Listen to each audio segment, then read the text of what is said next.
48 घंटों में शहबाज हुकूमत घर जाए, नए इलेक्शन का ऐलान किया जाए। फवाद चौधरी ने बड़ा मुतालबा कर दिया। कहा पाकिस्तान को खौफनाक मुआशी बहरान की तरफ धकेला जा रहा है। शहबाज शरीफ को काबीना समेत घर ना भेजा गया तो बड़ा नुकसान हो जाएगा। हुकूमत आज इंतखाबी शेड्यूल का ऐलान करे, हम बैठकर मामलात का हल निकालेंगे। शरीफ बरादरान पर तनकीद करते हुए कहा कि मुल्क में एक नहीं 2 वजीर आजम हैं। एक मफरूर लंदन में बैठा, दूसरा हिदायत लेने 7 समुंदर पार जाता है। पेट्रोल के निर्ख पर फौज से मदद मांगने वालों का दावा है कि एटमी धमाके उन्होंने किए थे। इमरान खान को जेल भेजने वाला पाकिस्तान में नहीं रह सकेगा।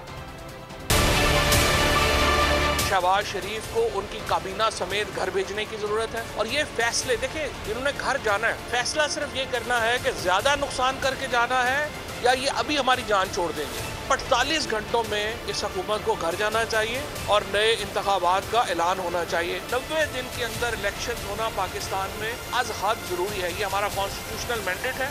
एक आपकी जो गवर्नमेंट है वो तश्कील दी जाए जिसके ऊपर कंसेंसस हो। आप इलेक्शन आज अनाउंस करें, अगला जो फ्रेमवर्क है वो हम बैठ के आपसे तय कर लेंगे।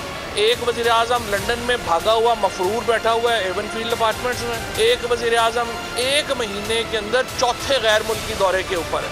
एक इसहाक डार बैठा हुआ है लंदन में, एक फाइनेंस मिनिस्टर जो है वो पाकिस्तान के अंदर बैठा हुआ है। और ये तमाम एक एफर्ट की जा रही है पाकिस्तान को दिवालिया करने की। कि अगर आप एक तरफ आप पेट्रोल प्राइस कह रहे हैं कि आर्मी चीफ मदद करें आपकी बढ़ाने के लिए, दूसरी तरफ कहते हैं एटमी धमाके हमने खुद कर लिए। मैं समझता हूँ कि एक नाअहल हुकूमत इस वक्त हमारे ऊपर मुसल्लत है। इमरान खान को इस वक्त जो जेल भेजेगा उसका फिर पाकिस्तान में तो वो नहीं रह सकता। सब्सक्राइब करें और बेल दबाएं ताकि कोई खबर रह न जाए।